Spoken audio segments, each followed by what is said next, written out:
XRP can't be cheap. One of David Schwartz's most famous lines here. People are going to tell you, you don't understand. You're taking that the wrong way. Even David will talk a little bit in circles around this issue. But I'm here to tell you, you don't misunderstand at all. You understand perfectly well. And it's absolutely true that it cannot be cheap if it's going to be a force, if it's going to have a large percentage of global payments running over it. Well, that just can't happen. So let's take a look at this. And again, this is just kind of common sense, kind of general logic. But we see this person, they're giving David a little bit of a hard time, and they're saying, hey, you're Mr. Famous. XRP can't be cheap. We have G Treasury, $16 trillion a year. But, well, XRP is still kind of cheap, isn't it? Right around $1.30. Now, David came in and said, well, you're thinking about it from the point of view of an XRP holder. When I said XRP can't be cheap, I was talking about it from the point of view of sending payments, being a payment provider. Now, this is the deal. XRP has one global price. Doesn't matter if you are an investor, if you're some giant sending payments globally, it's the same price. Either it can be cheap or it cannot. It's quite simple. The IMF right now, they're stating that global payment volumes in aggregate are reaching $1 quadrillion. If you are going to try to shove $1 quadrillion over some rails, it better be liquid, it better be valuable. You're not going to do that if you have a very low XRP price, very low market cap, and you don't have enough liquidity and volume to actually meet those needs. It just won't happen. It will not be able to meet those needs. What's the reality of right now? Well, does Ripple even have 1% of that? No, they don't have 1% of 1% of global payment volumes today. We're extrapolating in the future. We think this is a technology that will rewire the future of finance, and that a lot, not all, it'll never be all, but a lot of these payments cross-border will run over these rails. If we are right, then heck yeah, the price is going to go up big, and that just shows you again how much growth is potential there. Again, we're not even 1% of 1%. Understand that. The clear answer is because we haven't captured global payments yet. G Treasury or not, it's nowhere near scale. And if we're going to get there, if we're going to get to scale, if we're going to get even 1% of those global payments, no less 5 or 10 or whatever we may be able to get, if we are successful, we are the standard or at least one of the standards for this type of payments, if that happens, yeah, heck yeah, XRP is going to be valuable. And investors are going to pile on top of that. And remember what Hodor said back in the day, that speculation is always going to dwarf even utility. So yeah, we have a ton of growth ahead of us, but XRP Ledger has to be used for these purposes. And it's not just good enough to imagine that it is or think that maybe someday it will. It has to actually, we got to go out there and get it done and onboard people. And we're making progress. We're making a lot of progress. I keep making this point. Back in the doldrums, back in the past, XRP be 20 cents. Now we're $1.30. We are showing, growth for sure. But we have a lot more work ahead of us. And it's not just going to be payments. Of course, it's going to be, the trade of real world assets and all sorts of stuff like this. We have so many use cases we can solve with this technology, but we got to capture significant portions of various markets, and we're just not there yet. And that's the reality. That's why you're at $1.30. Because again, it's what XRP may do someday, but when you look at what it's doing today, well, it's $1.30. But that tells us there's a lot of room for growth, a lot of opportunity here, and someone's going to capture that growth. Someone's going to bring payments on the blockchain.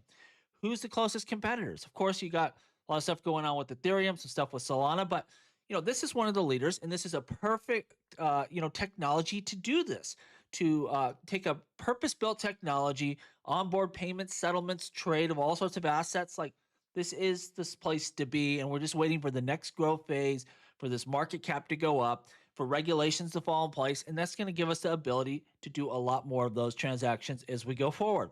Really interesting here by Flair. Hugo saying the following: making F assets safer by introducing stables as collateral. So, hey, great. F assets will be safer, more usable. What's not to like about that? Well, he says introducing this massively improves Flair as a product, but substantially reduces the role of FLR in the ecosystem. So that means less demand that we planned on for the FLR token will be there. This will be a better protocol. It'll be a safer protocol, but you don't have all those people that before would have had to buy the FLR token to use it as collateral. Now they may buy stable coins. Let me know down below what you think. To me, build the best system, the most usable system. That demand will come for Flare. But if you make people buy Flare, and there's a better way to do this, someone else will do that. Someone will make a Flare like system and they'll say, hey, we're going to use stables for our F assets or whatever their version is, and they'll capture the market. Always build for the most usable systems. Don't try to game ways for the token to be useful. There's going to be a lot of use cases for the FLR token, and use those for those places where the cryptocurrency is best. Don't try to force it because long term, it just ain't going to work. But let me know what you think down below. Would you support this if it truly is better for the system long term? I want to hear from you. We see this from Mikkel, and he's so right. He says, whenever Bitcoiners try to discredit XRP, they say a lot of words, but they rarely say anything that equates to any sort of substance here. And we see Bitcoin OG Jeff Booth. I'm not saying in the short term the token won't go up for a little while, but long term, there's only one neutral protocol that wins. There's going to be a lot of protocols out here that wins. They all have different strengths, weaknesses, purposes, use cases, utilities. Like, they think there's only going to be one when you don't even build smart contracts, when you're not fast and efficient. Like, it's silly, right? There is no reason to think, well, only in the short term XRP will go up a little bit, but long term it can't be successful. Of course, if it solves a real world problem, it will do good. And these kind of opinions are just stupid. You're just saying, buy my coin and no one else's.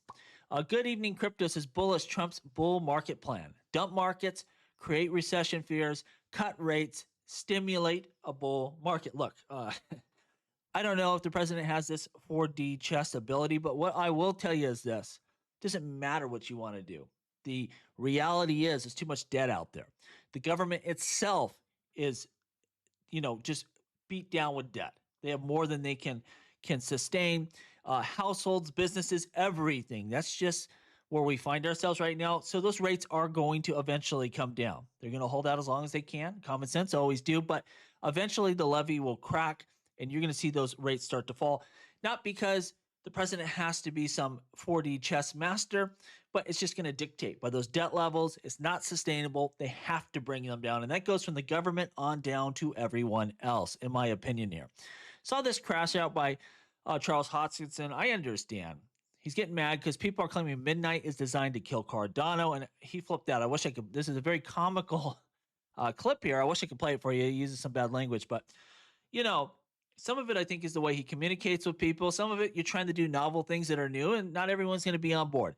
Just go out there and build the future. Don't get irritated with the people in the peanut gallery. And if you're successful, it ain't going to matter. It ain't going to matter what people say, what they think.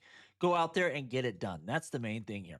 XLM, it may not have taken Jed to the moon, even though XRP did, but he's moved on to rockets. Jason Calacanis discusses his new investment in Jeb's space company. Space is all the rage right now. We got, astronauts heading to the moon right now.